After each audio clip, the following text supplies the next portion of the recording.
오늘 우리 이 자리에 나와 있는 우리 주일 학생들을 중고등부 학생들을 위해서 박수 한번 칩시다.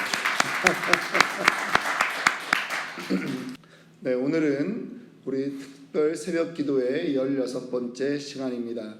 규칙적으로 기도하십니까? 라고 하는 제목으로 여러분들과 말씀 나눕니다.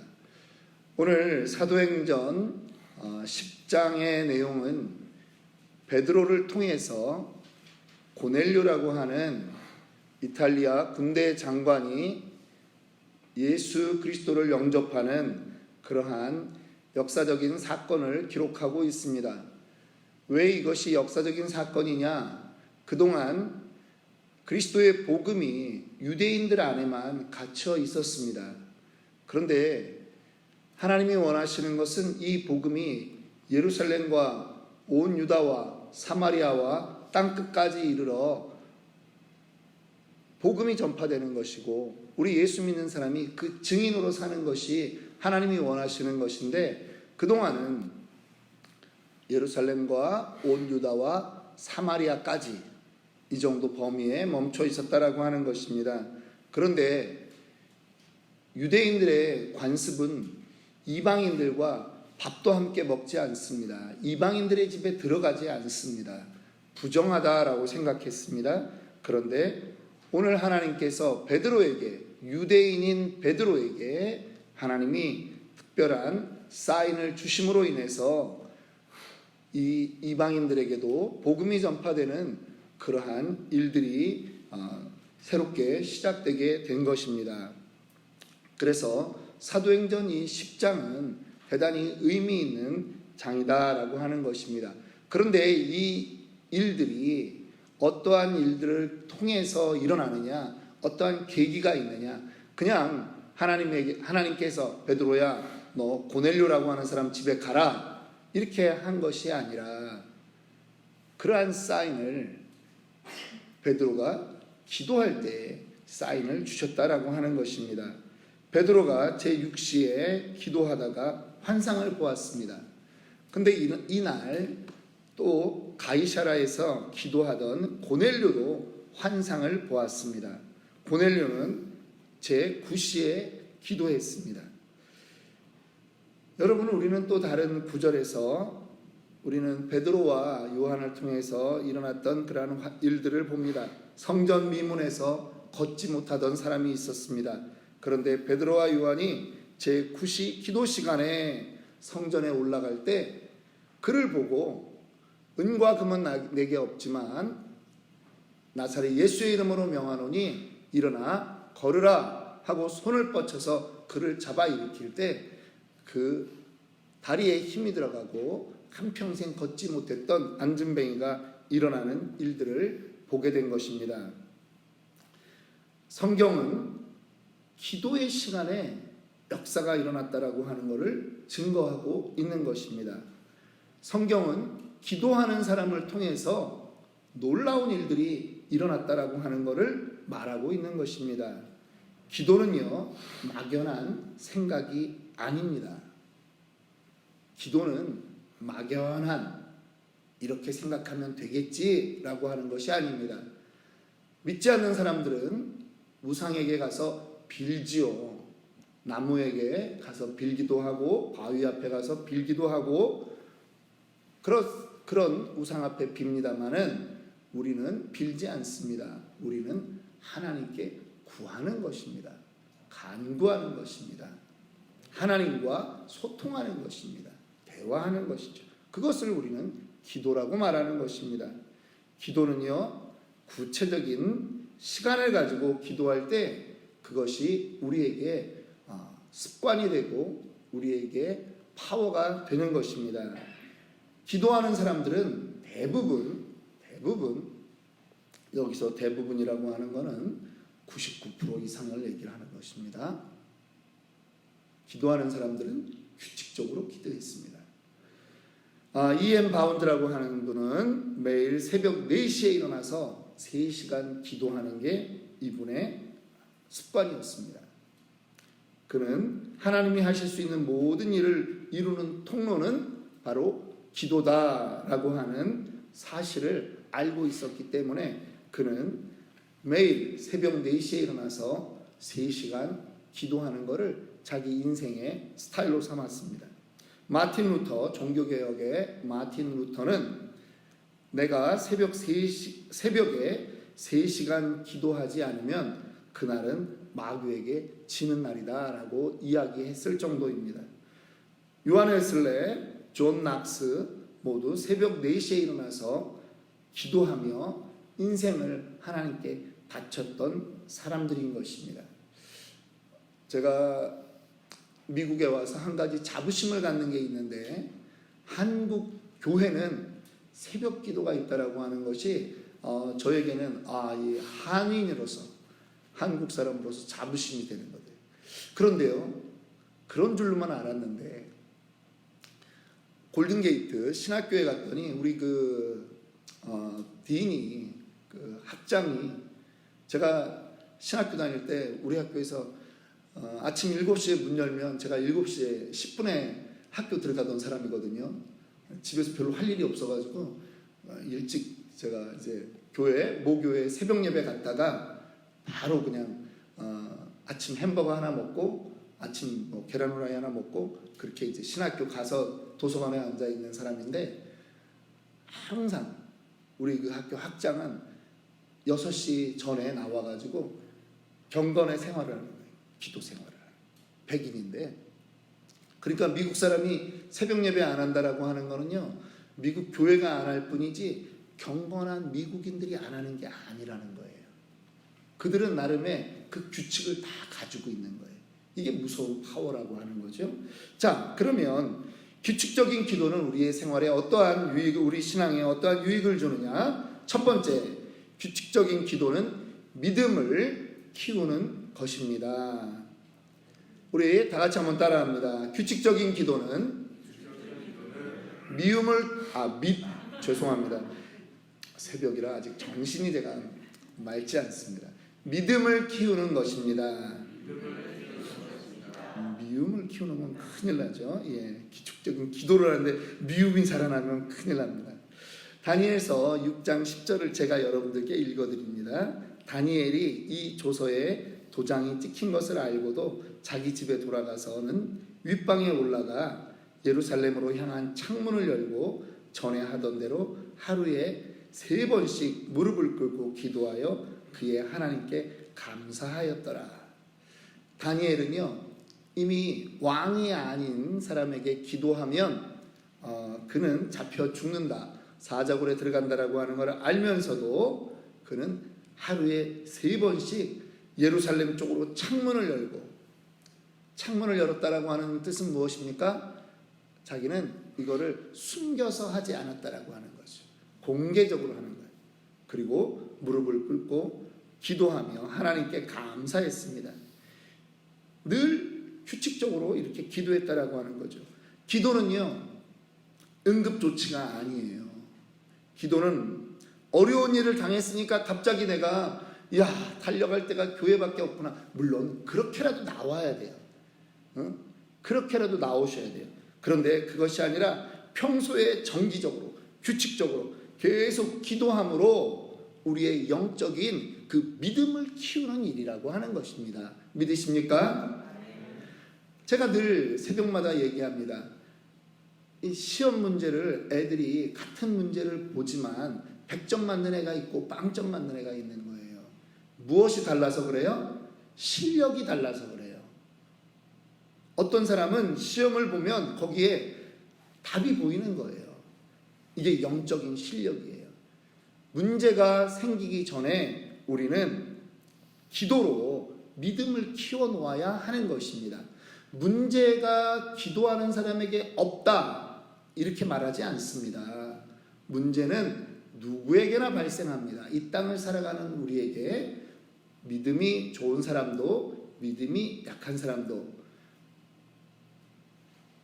목사도 학생도 집사도 권사도 다 문제는 발생할 수 있어요. 그런데 그 문제를 어떻게 핸들링하느냐, 그 문제를 가지고 내가 끙끙 앓고 내가 눈물 흘리고 있느냐, 아니면 문제가 왔구나, 여전히 이 문제는 하나님께 가져가야 될 그러한 것이다 라고 생각하느냐, 이 차이가 있다라고 하는 것입니다. 여러분, 저수지가 있습니다. 저수지의 물은요 잘 막아두어야 되는 것입니다. 그래야지 가뭄철에 그 물을 가지고 쓸 수 있는 것이죠. 물이 채워져 있어야 아래로 흘려보낼 수 있는 것입니다. 마찬가지로 우리가 규칙적인 기도로 우리 믿음의 저수지에 은혜를 쌓아두어야 우리의 곤고한 날, 위기가 생겼을 때 우리가 넉넉히 이겨나갈 수 있는 줄 믿으시기 바랍니다. 두 번째입니다. 규칙적인 기도는 영적인 충전입니다. 여러분, 우리는 열왕기상 19장에 가면 엘리야 선지자도 우울증에 걸린 것을 보게 됩니다. 성경에 우울증이라고는 나오지 않아요. 그러나 내가 봤을 때 증세는 우울증이라고 하는 거지. 내 말이 꼭 맞지는 않지만 꼭 틀리지도 않아. 갈멜산에서 이 바알과 아스라의 그 수많은 450여 선지자를 다 무너뜨리고 그들을 죽였는데, 아합왕의 아내 이세벨이 자기를 죽이겠다라고 하는 그 말 한마디에 이 엘리야도 마음이 쫄아가지고 놀래가지고 광야로 들어가서 하룻기쯤 가서 로뎀나무 아래서 죽기를 청하는 겁니다. 하나님, 이제 나 혼자 남았습니다. 이렇게 말하는 거예요. 여러분, 이럴 때 있지 않습니까? 살다 보면 지칠 때가 있단 말이에요. 그런데 이거를 영적인 침체다 이렇게 볼 수 있죠. 방전이 된 거예요. 어떻게 보면 우리 학생들이 있으니까 가장 이해하기 좋은 거는 게임기가, 얘들아, 게임기가 충전돼 있다가 많이 쓰면 어떻게 되니? 방전돼서 안 되지. 어떻게 해야 돼? 전기를 다시 꽂아야지 충전을 다시 해야 돼. 그래요. 바로 이해가 되잖아요. 하나님이 이 호렙산에 있는 엘리야에게 그래, 쉬어라. 천사가 그 머리맡에 숯불을 놓고요 구운 떡과 물 한 병을 갖다가 주는 거예요. 이거 먹어라. 하나님이 너 왜 지쳤어? 너 왜 이거 못해? 이렇게 야단치지 않았다라고 하는 거예요. 그래, 그럴 수 있지. 이거 먹고 힘내. 제가 여러분 개척을 시작하면서 저는 나름의 1년에 제가 4주는 새벽 예배 저는 쉬기로 작정하고 저는 개척을 했습니다. 목사가 새벽 특세 이런 얘기해서 그렇지만 왜 그러냐 하면 사람이잖아요. 근데 우리도 쉼이 필요하잖아요. 그러니까 물론 저는 새벽 예배를 통해서 엄청난 힘을 얻습니다. 쉼이 필요 없는 목사이긴 하지만 그럼에도 불구하고 아내를 위해서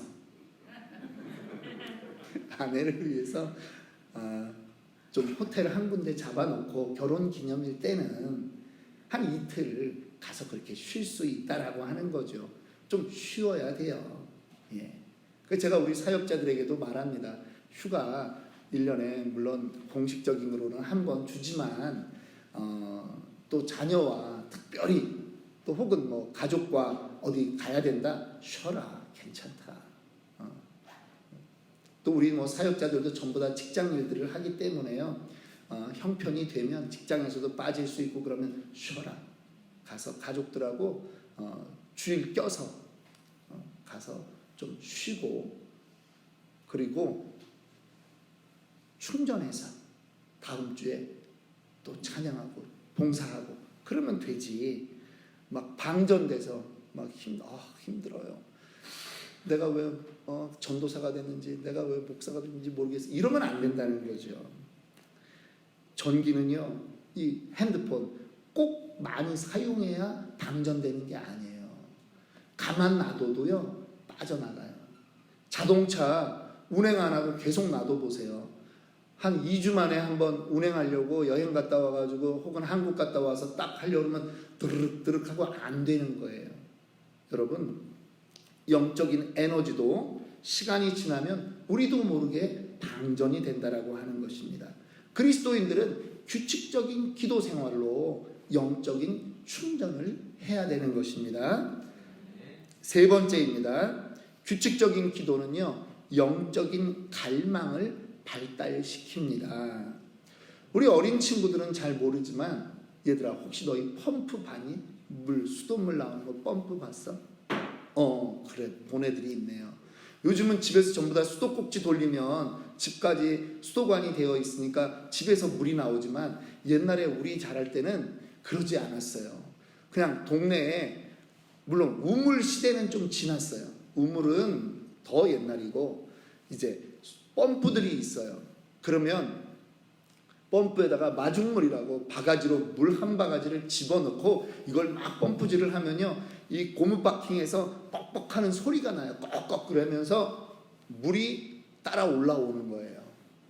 그러면 계속 펌프질을 하면 이 물이 다 어느 정도 빠져나가고 나면 정말 한여름에도 그냥 시원한 물이 그 펌프에서 올라오는 겁니다. 저희가 왜 주여 칠창하고 기도하는 줄 아세요? 집중하기 위한 이 주여 칠창이 마중물이라고 하는 거죠. 기적을 부른다. 저는 또 이렇게도 설명합니다. 나아만 장군이 요단강에 들어갔는데 문둥병이 나왔어요. 몇 번 들어갔을 때? 7번 들어갔을 때. 우리 주일학교에서 배웠죠. 엘리야 선지자가 3년 반 가뭄을 해소하기 위해서 하나님 앞에 7번 간절히 기도했을 때 하나님이 비를 주셨어요. 그거와 같은 거예요. 그런데 우리가 기도할 때 내 소리를 내는 거죠. 주여 주여 부를 때 우리의 기도도 하나님께 향하는 거예요. 하나님께 집중하는 거예요. 그런데 통성으로 기도하다 보면 남의 소리는 사라지고 내 소리가 들리는 거예요. 하나님과 나의 은밀한 골방이 통성기도에서 만들어지는 거예요. 통성기도 필요 없다, 소리 안 낸다, 그러면 계속 남의 소리가 들어와서 내 기도가 안 돼요. 그래서 여러분들 각자 소리들을 내시라는 거예요. 그런데 이 펌프에 물이 나오듯이 기도도 계속하면 더 기도하고 싶은 갈망이 생기는 거예요. 기도가 그쳐진 사람은 기도해야지 이렇게는 생각은 하지만 기도를 잘 안 하게 돼요. 그런데 갈망이 생기는 건 우리가 기도를 많이 하는 사람이 기도를 더 하고 싶어지지, 어쩌다 기도했는데 막 기도를 더 해야 되겠다 이러지 않아요. 규칙적으로 기도할 때 기도에 대한 영적인 갈망이 더 발달하게 되어 있다라고 하는 것입니다. 기도할수록 우리 속에 주님과 단둘이 있고 싶은 그 갈망이 생기는 거예요. 아이들은 아직 여자친구들이 없어서 이해를 못하지만 연애들을 하고 결혼들을 하셨잖아요. 애인을 만날 때 헤어지기가 싫잖아요. 나만 그랬나 봐요. 표정들이 없으시네요. 집에 바래다 주기가 싫잖아. 그러니까 같이 있고 싶어서 또 보고 싶어서 결혼하는 거잖아요. 그러니까 기도 생활이라는 게 바로 그런 거라는 거죠. 규칙적으로 계속 기도하다 보면 영적인 그 갈망이 생기는 거예요. 이게 발달하면 하나님과 더 많은 기도를 나눌 수 있다라고 하는 것입니다. 수많은 인파 속에서 주님이 회당장 야이로의 집으로 가고 있는데 어떤 여인이 예수님의 옷자락을 잡았어요. 12의 혈류증 앓던 여인이 그 즉시로 나았습니다. 그런데요, 바로 기도는 수많은 사람들이 기도하지만 정말 간절히 붙드는 그 사람의 기도에 예수님이 돌아보셨던 것처럼 오늘 우리의 간절한 그 갈망 어린 기도에 하나님이 응답하는 것을 믿으시기 바랍니다. 그래서 여러분 규칙적으로 기도하는 저와 여러분들이 되기를 주님의 이름으로 축원합니다.